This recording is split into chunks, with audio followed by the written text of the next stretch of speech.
우리 찬송가 323장 보면요, 이러한 가사가 있습니다. 323장이 무엇이냐면 부름받아 나선 이 봄입니다. 보통 파송하거나 선교사님으로 나갈 때, 또 목회자로서 파송되거나 어떤 사역을 감당할 때 우리가 많이 부르는 찬양이죠. 가사는 이렇습니다. 부름받아 나선 이 봄 어디든지 가오리다.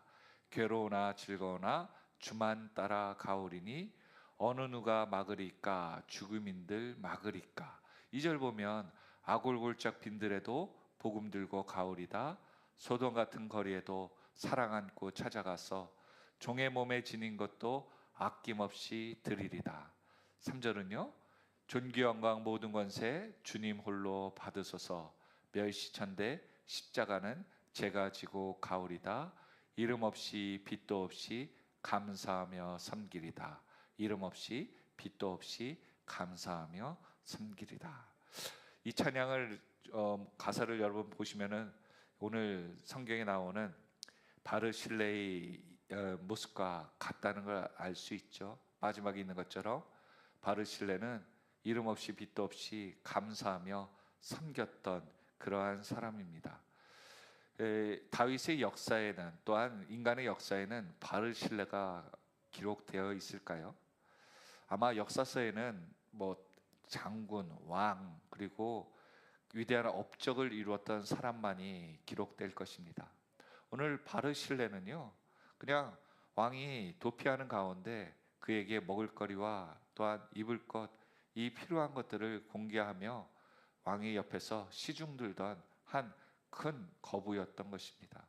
그러니까 역사서에 볼 때는 이 사람은 그냥 도움 준 사람이었기에 기록이 될 수 없는 그러한 존재였습니다. 그런데 놀랍게도 하나님의 성경에 기록되는 거예요. 인간의 보일 때의 관점에서는 도움을 준 사람들은, 다윗에게 얼마나 수많은 사람들이 도움을 줬겠습니까? 그런데 하나님 보실 때는 이 바르실레가 하나님의 성경에 기록될 정도로 고맙고 정말 의미 있는 존재라는 거죠.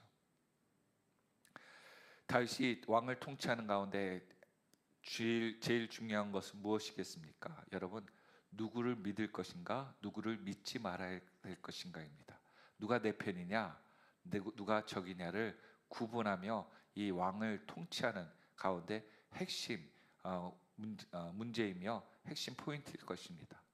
그때 오늘 앞쪽에 있었던 바로 시므이와 시바를 보면 왕을 비방하거나 또한 왕을 속이면서 자기의 이익과 또한 기회를 틈타서 왕이 돌아오는 과정 가운데 제일 먼저 나와서 왕에게 용서를 구하며 자신의 목숨을 살려달라고 하고 자신의 속임을 용서해달라는 그러한 간악한 자기중심의 기회주의자들이 있는 반면에, 오늘 성경에 나오는 바르실레라는 사람을 보면 하나님께서 그가 섬기는 모든 것 가운데 공로를 자기에게 돌리지 않고 왕의 은혜만을 사모하며 살아갔던 그 모습, 어느 누가 이 사람을 좋아하지 않겠습니까? 누군가가 내가 할 일에 끝까지 남아있고 또한 돕는다고 빠졌던 사람이 아니라 끝까지 도왔던 사람 말입니다. 정말 하나님 보시기에도 두고 보기에 아까운 사람이 바르실레의 인생이었던 것 같습니다. 오늘 저와 여러분, 바르실레가 어떠한 사람인가를 우리가 살펴보면서 하나님 앞에 은혜를 회복하는, 하나님의 기억이 남는 축복의 주문들이 다 되시기를 예수 그리스도의 이름으로 축원드립니다. 31절에 보니까요, 길르앗 사람 바르실레가 왕이 요단을 건너가게 하려고 로글림에서 내려와서 함께 요단에 이르니라고 얘기하고 있습니다. 군사들이 강을 건널 때가 제일 취약하대요. 왜냐하면 군사를 한꺼번에 함께 할 수 있는 것도 아니고, 또한 군사들이 중간 정도, 물 건너는 중간 정도 갔을 때 위급한 상황이 나오면 그냥 멀뚱하니 쳐다보고 있을 수밖에 없는 것이죠. 마치 우리가 세월호, 비유가 참 안타깝지만 세월호 같은 경우는 우리가 그 배가 가라앉는 실시간의 상황을 가는데도 아무 손 쓸 수 없는 안타까움이 있었던 것처럼 이 강을 건너는 것은요, 생명과 관련된 일이었습니다. 그런데 이 바르실레는 이전에 도왔던 것 그리고 마하나임에 도왔던 것으로 끝나는 것이 아니라 왕이 정말 위급한 상황까지도 끝까지 함께한다는 거예요. 신앙이란 무엇일까요? 내가 도울 수 있을 때 돕는 것이 아니고요. 또한 그가 잘 될 때까지 돕는 것이 아니고 끝까지 돕는 것이 우리의 섬김인 줄 믿으시길 바랍니다. 그래서 어느 순간인가 우리는 우리의 섬김을 내려놓을 때 뭐예요? 나 말고 다른 사람이 하겠지. 이 정도면 됐지. 라고 하는 자기의 수준을 선을 걷는 순간에 우리에게 섬겼던 일들이 무너지는 경우를 너무나도 많이 봅니다. 17장에 보니까 소길, 마길, 바르실레 이 세 사람이 와서 다윗이 도망갈 때 많은 물자를 공개하면서 그 어려움을 이길 수 있도록 합니다. 그런데 이후에 축복을 누가 받는가 보면 바르실레가 다윗이 끝까지 그의 가문 자손들까지를 돕는 그러한 유언을 남기죠. 그렇습니다. 우리의 삶 가운데 한 번의 도움으로 또한 도와줬다는 것을 우리는 평생 생색내며 살 수 있겠지만 정말 큰 축복은 우리의 후대까지도 그 축복들 우리가 섬겼던 것들이 축복이 복이 이어지는 것인 줄 믿으시길 바랍니다. 그래야지 우리 자녀들도 그 축복을 이어가는 복받은 가문이 되지 않겠습니까? 32절에 보니까 바르실레는 매우 늙어서 나이가 80세라. 여러분 젊은 아들들 같이 온 아들이 있었어요. 그런데 그 아들에게 시키면 될 텐데 왜 굳이 매우 늙고 힘들어하는 80세나 되는 노인이 직접 다윗 왕에게 이렇게 수발들면서 이렇게 애를 썼을까요? 그것은 조금이라도 젊은 사람들이 또한 그 분위기를 파악하지 못하는 사람들이 말의 실수나 또한 그것에 대해서 소홀히 할 것을 생각하여서 바르실레는 자신의 인생의 경륜 모든 것들을 총동원하여 다윗을 섬겼다는 의미로 보여지는 것입니다. 그는 큰 부자였습니다. 여러분 이 부자라면요 물질로서 섬기면 될 텐데 굳이 몸을 다해가면서 왕의 측근에서 섬겼다는 것은 그가 전심으로 하나님을 섬겼다는 거예요. 우리가 교회 생활을 하다 보면 이런 경우가 있죠. 헌금만 드리면 됐지. 그리고 많은 경우도 있죠. 그러나 바르실레와 같은 우리의 믿음의 신앙생활을 삶의 귀한 섬김이 되려고 하면 우리가 물질이 있는 곳에 우리의 마음도 있어야 되고 또한 육체적인 헌신도 있어야 된다고 하는 거예요. 그래서 요즘 코로나 이후에 교회들이 많은 성도들이 줄어가며 영상으로 예배 드린다는 분들이 많죠. 아픈 분들이나 정말 거리가 멀어서 어쩔 수 없는 분들을 제외하고 우리가 영상으로 예배 드리는 것은요 오늘 아까 말한 대로 소빌, 마길 같이 물질로만 드려서 돕는 그런 손길이 될 수 있습니다. 물론 하나님 보실 때 귀한 섬김이죠. 그러나 거기서 멈추는 것이 아니라 우리 인생 가운데 축복이 이어지려고 한다면 바르실레와 같이 우리의 몸을 예배 현장 또한 드릴 수 있는 장소에 가져다 놓고 예배를 드릴 때 하나님의 더 놀라운 축복이 있는 줄 믿으시길 바랍니다. 그리고 왕이 마하나임에 머물 때 그때는 어디냐면 압살롬에 의해서 도망가서 운신하며 마하나임 성에 가만히 거하고 있을 때입니다. 그때 바르실레는 그냥 물자만 제공한 것이 아니라 왕의 옆에서 왕을 공개하며 물질로서 필요한 것들을 다 제공했다는 의미를 갖고 있습니다. 여러분 압살롬 왕이 반역에 성공을 하면 지금 바르실레는 반역자 그리고 자신과 하는 적을 도운 그러한 사람이 되어 자기의 목숨과 자신의 큰 부를 다 잃을 수 있는 정말 도박과도 같은 상황이었습니다.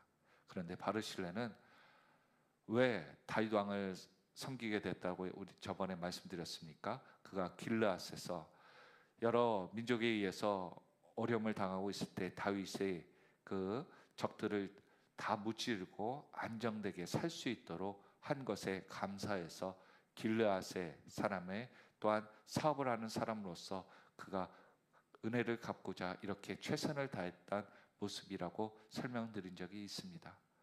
우리는 하나님 앞에 은혜를 받고 얼마나 큰 하나님에 대한 섬김이 있습니까? 그런데 생각해 보면 받은 은혜에 비해서 우리는 너무나도 적게 하나님 앞에 나가고 있죠.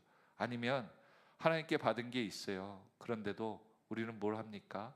시바와 같이 또한 시므이와 같이 하나님 앞에 조건과 또한 섬김의 조건을 대며 내가 이렇게 있으니까 나를 용서해주고 이렇게 했으니까 내가 잘못한 것들을 봐달라고 하는 그런 조건적인 섬김을 하고 있지는 않습니까? 우리는 참 그것을 조심해야 될 것 같아요.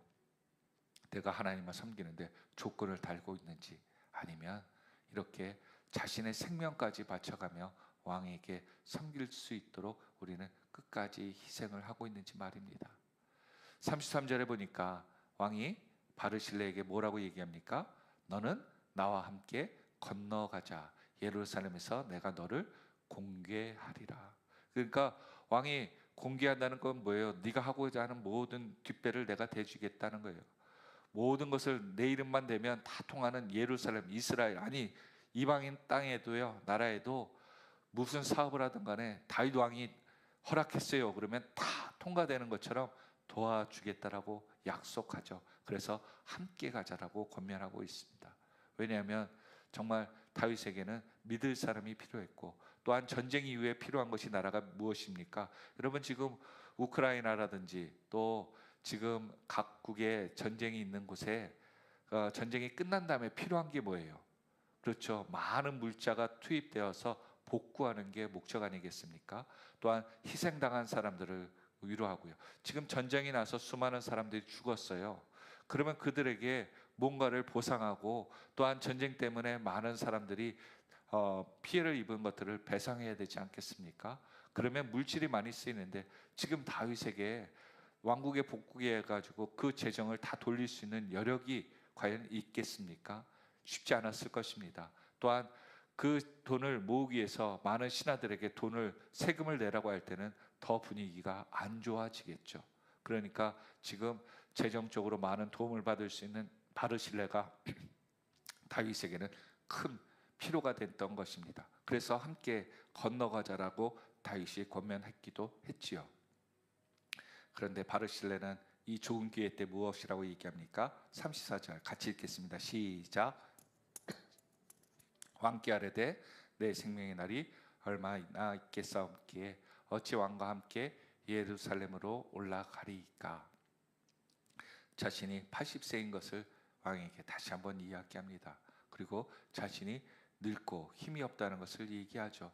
그런데 여러분, 바르실레가 정말 80세에서 늙었기 때문에 그가 이런 이야기를 했을까요? 그렇다면 왕이 더 부담스러웠을 겁니다. 왕의 마하나임 때 바르실레가 옆에서 자꾸 그렇게 공개하는 모습에 부담스러웠을 거예요. 생각해 보십시오. 강북성전에 가니까 강북성전의 권사님이, 제일 젊은 권사님이 담임 목사님 강단에 물 갖다 준다고 하면서 이렇게 흔들면서 물잔을 가지고 가셨어요. 목사님, 여기 드실 물이에요. 그래서 물이에요. 그래서 목사님이 깜짝 놀라서 권사님이 이런 일 하지 마세요 그랬다고 하죠. 만일 바르실레가 모든 일에 대해서 건강이 안 좋고 정신적으로 문제 있으면 정말 옆에서 정말 다윗 왕에게 피해를 끼쳤겠죠. 그런데 그가 정신이 분명하고 또한 힘이 있고 기력이 있었기에 마하나임에서 끝까지 그렇게 고뇌하고 힘들어하는 다윗을 물질로서, 마음으로, 또한 대화로서 위로했다는 거예요. 그런데 그렇게 힘 있는 사람이, 그렇게 아직도 쟁쟁한 사람이 자신의 생명의 날이 얼마 안 남았다고 하면서 겸손하게 거절한다는 거예요. 근데 우리는 어르신들에게 나이 많다고 하면 어르신들 싫어하잖아요. 그리고 우리 중년 사람들에게도 막 아저씨 그러면 막 힘들어하고, 언니, 오빠 그러면 되게 좋아하지 않습니까? 그런데 이러한 나이와는 상관없이 오늘 바르실레는 35절에 한번 같이 읽어볼까요? 또한 이러한 이유를 이야기하고 있습니다. 시작. 내 나이가 이제 80세라 어떻게 좋고 흉한 것을 분간할 수 있사오며 음식 맛을 알 수 있사오리까.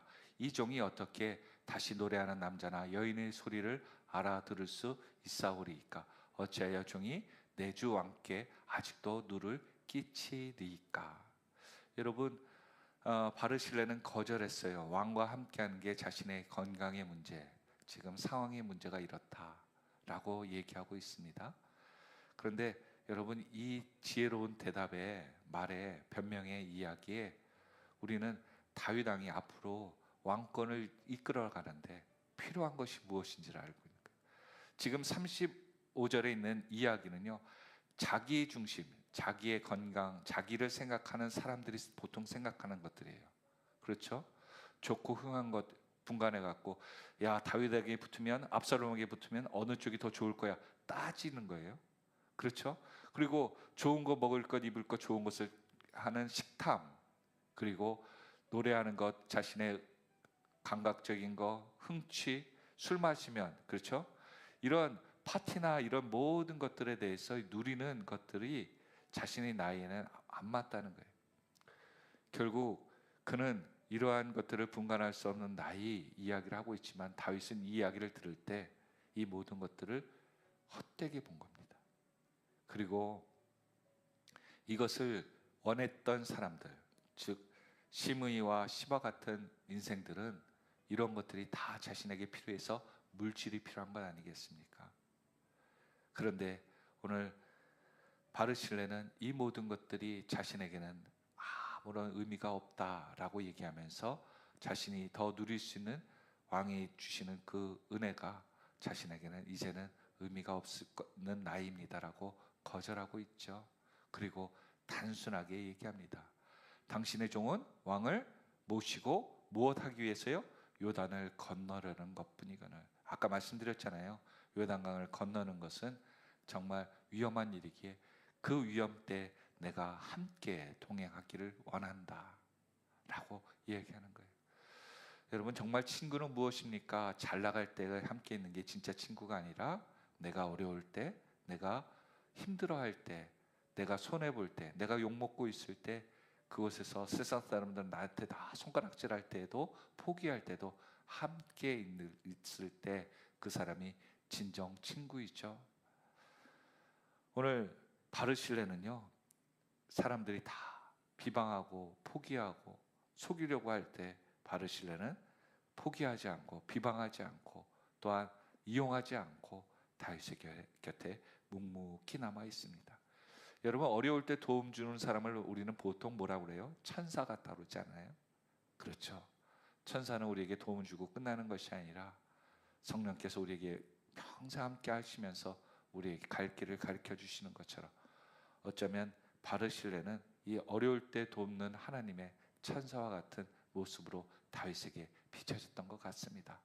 오늘 저와 여러분도 하나님 말씀 붙잡고요, 누군가를 돕는 것, 주님의 일을 행할 때 이 천사와 같은 존재인 것을 꼭 깨닫고 그 일에 소홀함이 없는 저와 여러분이 되었으면 좋겠습니다.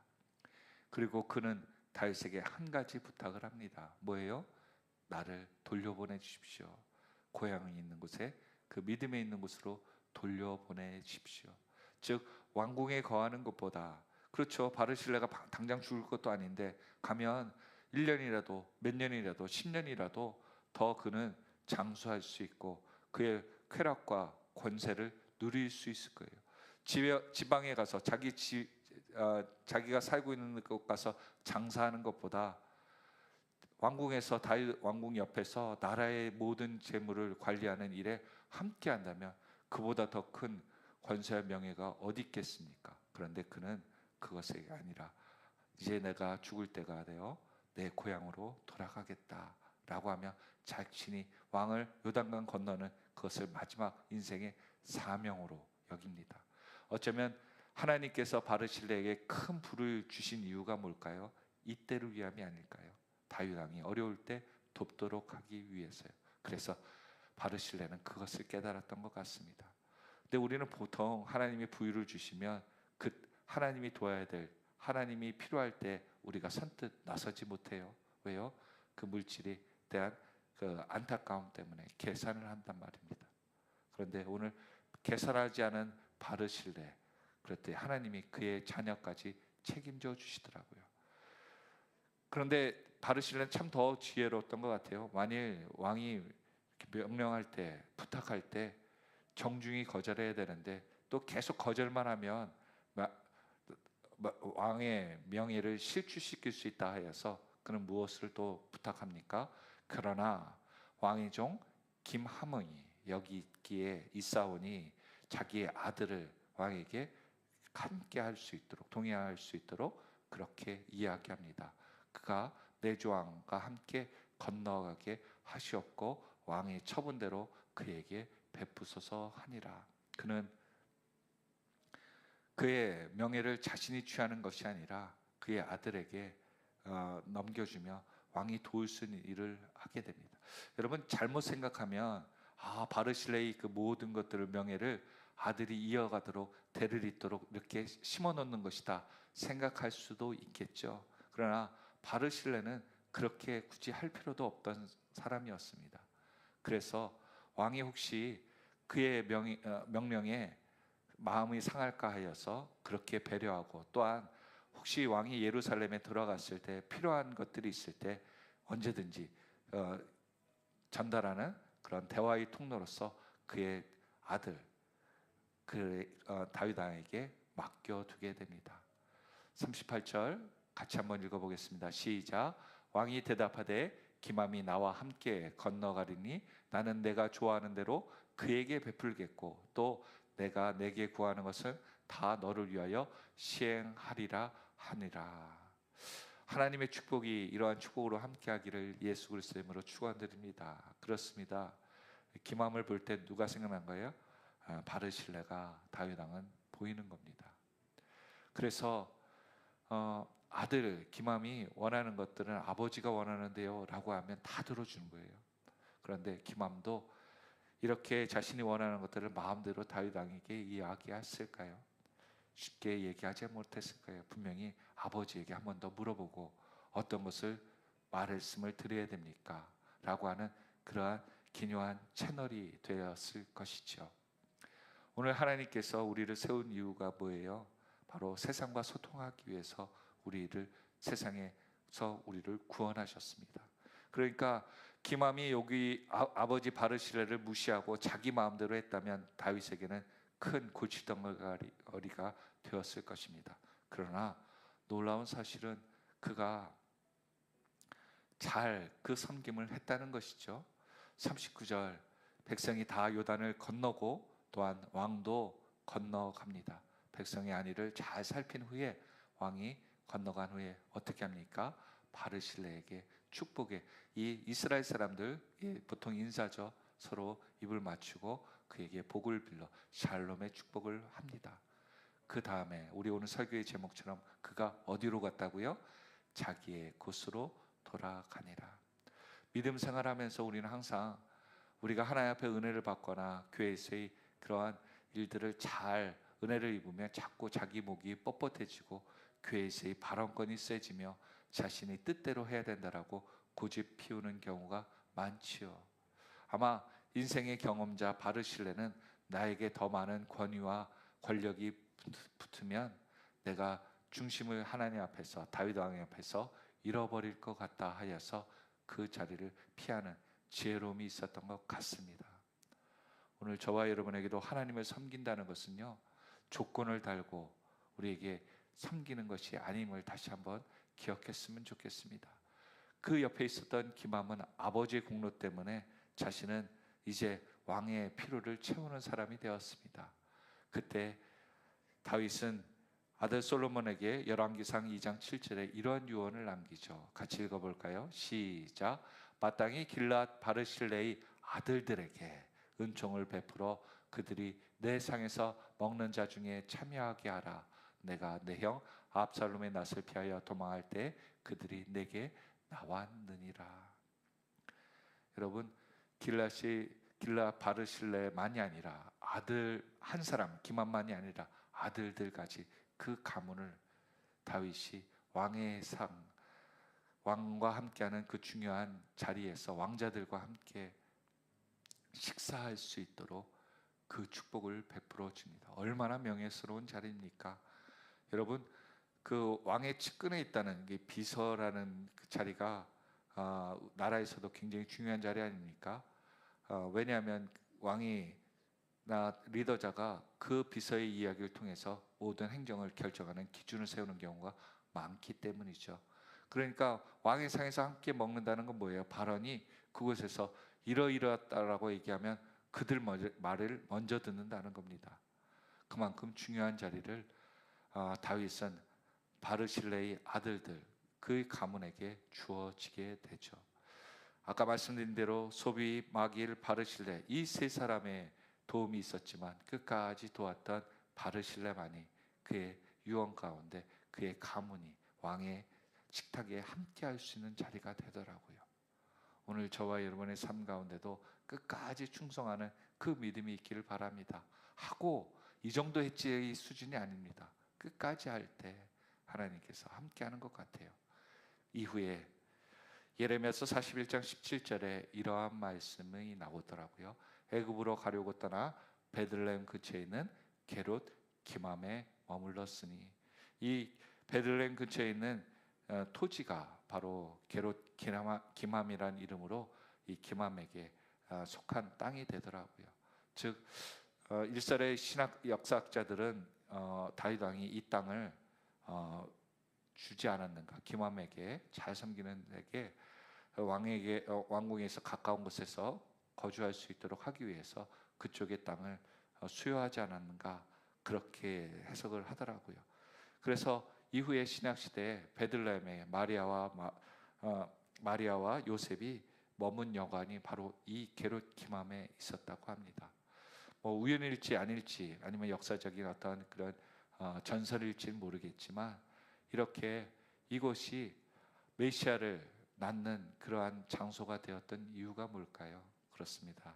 오늘 자신의 본분 잊지 않고 끝까지 충성하는 그 인생의 가운데 하나님은 그의 가문과 그의 인생을 복되게 하신다는 것이죠. 오늘 저와 여러분 그저 하고 마는 인생이 아니라 끝까지 충성을 하여서 하나님의 축복을 받는 저와 여러분이 되었으면 좋겠습니다. 바르실레 보면 결국 누구의 모습이 보여요? 예수님의 모습이 보입니다. 예수님 자신의 공로, 자신의 어떤 것들을 항상 인정받으려고 하거나 하지 않고 항상 그분은 사랑하고 섬겼던 것들을 보이지 않게, 또한 십자가 앞에서 조건 없이 그분의 생명을 우리에게 주시는 귀한 모습이 있죠. 그리고 그분은 결국 그 영광을 이 땅에서 얻지 않고 그분이 보내셨던 그 곳, 자기의 곳 하늘나라로 가십니다. 오늘 우리의 삶 가운데도 그래요. 우리가 찾아가야 될 곳, 우리가 머물 곳을 기억하면서 우리의 신앙을 잘 지켜나가는 복된 삶이 다 되시기를 예수 그리스도의 이름으로 축원드립니다. 기도하겠습니다.